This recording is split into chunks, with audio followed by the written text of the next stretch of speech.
अधिकारियों के द्विवार्षिक चुनाव का शपथ ग्रहण समारोह था। मैं अध्यक्ष सहित सभी नवनिर्वाचित पदाधिकारियों को बहुत बहुत बधाइयाँ शुभकामनाएं देता हूँ। उम्मीद करता हूँ कर्मचारी हितों के साथ साथ जनता की भावना के साथ लगातार उसे काम करते हैं। राहुल गांधी के बयान पर आप जवाब करेंगे। उन्होंने कहा कि केंद्र की और प्रदेश की सरकार काम करने में विफल है। राहुल गांधी के विषय में उम्मीद है उनको पता ही नहीं और कि ये कहाँ जा सकती है। वो केवल वातानुकूलित कक्षों में बैठ करके निर्णय लेते हैं, कोई जा सकता। अखिलेश यादव ने यह कहा कि बजट जो है ढोल के तरीके बसता तो बहुत तेज है। समाजवादी पार्टी उत्तर प्रदेश मिनिस्ट्रियल कर्मचारी एसोसिएशन के द्वारा आज लखनऊ के कलेक्ट्रेट परिसर में कर्मचारियों का शपथ ग्रहण था, जिसमें उत्तर प्रदेश के उप मुख्यमंत्री ब्रजेश पाठक आए और उन्होंने कर्मचारियों को शपथ दिलाई। शपथ दिलाने के बाद में कर्मचारियों के जिलाध्यक्ष नरेंद्र सिंह ने अपनी बात रखते हुए ब्रजेश पाठक के सामने कहा कि यहाँ पर वेतन विसंगति और पटल पे जो कर्मचारी काम करते हैं उनको लेकर के उसके साथ साथ में जो स्थानांतरण की समस्याएं आ रही हैं, इन सब चीज़ों को दूर करने के लिए सरकार तक हमारी बात लिखा। ऐसे जो आटा गूंथने वाला रोटी वाले आटे चिपका करके और गांव के किसी लड़के से जाके डाकखाना में डाला। और उस चिट्ठी की खास बात है कि पाने वाले को ही मिलेगी। अंतरदेशी आई तो दरवाजे के नीचे डाकिया डाल के चला जाएगा, आप सो रहे तो जगाएगा नहीं। लेकिन अगर बैरंग चिट्ठी है तो जगाएगा, हाथ में देगा। और स्टैंप ड्यूटी अगर 5 रुपए की लगने वाली तो 10 रुपया लेकर के जाएगा। तो मैं आपके मांग पत्र को बैरंग चिट्ठी की तरह पहुंचाऊंगा। मैं आप सबको बहुत बहुत बधाइयां देता हूं, शुभकामनाएं देता हूं। ये कार्यक्रम शाम को होने वाला था, दोपहर बाद, लेकिन हमारे केंद्रीय स्वास्थ्य मंत्री भारतीय जनता पार्टी के राष्ट्रीय अध्यक्ष आदरणीय जगत प्रसाद नड्डा जी प्रयागराज आ रहे हैं, माननीय मुख्यमंत्री जी भी पहुंचने वाले हैं, तो मुझे भी वहां जाना, इसलिए कार्यक्रम में परिवर्तन हुआ है। तो मैं आपसे विदा चाहूंगा।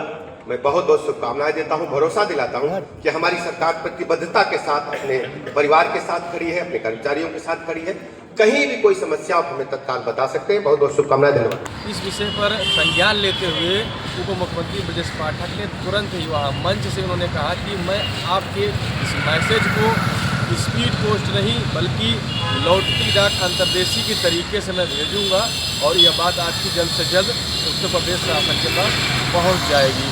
वहीं इस मौके पर तमाम सारे इस संगठन के कर्मचारियों को, पदाधिकारियों को शपथ दिलाई गई और उसके शासन को गई हुई है। इसके शासनादेश से किया जाना है। कलेक्टर को विशेष प्रतिष्ठा प्रदान करते हुए उसका ग्रेड वेतन जारी होना है और नवसृजित जनपदों में के पदों पर का सृजन होना है। सबसे महत्वपूर्ण चीज़ थी आज इसको संज्ञान में लाया गया कि जो नियमावली में पदोन्नति व्यवस्था है, पात्र क्षेत्र का विस्तार शासन द्वारा न होने से हमारे पात्र कार्मिक वरिष्ठ प्रशासनिक और मुख्य प्रशासनिक अधिकारी के पद पर पदोन्नति के लाभ से वंचित हो रहे। माननीय उप मुख्यमंत्री जी ने हम लोगों को आश्वस्त किया है कि आपकी मांगों को यथाशीघ्र सरकार की तरफ से सम्मानजनक निराकरण और उसका निस्तारण जी। कोई मांग यही है कि जो है शासन पत्र क्षेत्र का विस्तार करे और पदों की भर्ती करे और प्रत्येक माह अगर शासन आप बैठक कर्मचारी संगठनों के साथ करती रहेगी तो लगभग आधी समस्याएं हमारी दूर होती रहेंगी, क्योंकि टेबल टाक के माध्यम से उसका निस्तारण करते रहेंगे। और कलेक्ट्रेट को विशेष प्रतिष्ठा प्रदान करके उनका ग्रेड वेतन चेंज होना, सारी फॉर्मेलिटीज पूरी है। गवर्नमेंट ने अंतरिम पत्र भी जारी किया कि हम इसको कैबिनेट में ले जाएंगे और अभी ये कैबिनेट में नहीं जा पा रही। मैं माननीय मुख्यमंत्री जी से भी समारोह के माध्यम से, इस मंच के माध्यम से अनुरोध करूँगा कि हमारी वो मांग माननीय मंत्रिपरिषद के समक्ष प्रस्तुत करके शासन भेज सकें।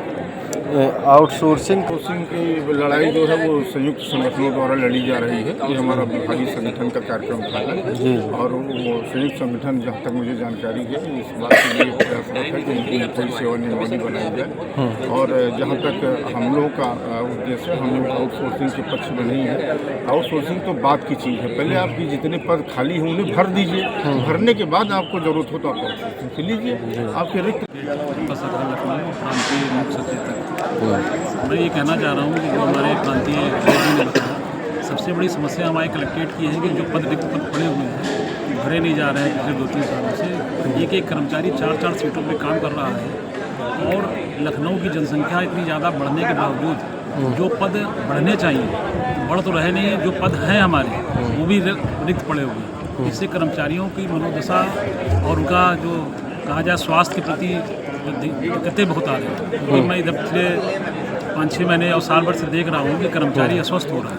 जी तो ये सबसे बड़ी हमारी समस्या है कि जो हमारा रिक्त पद खाली पड़े।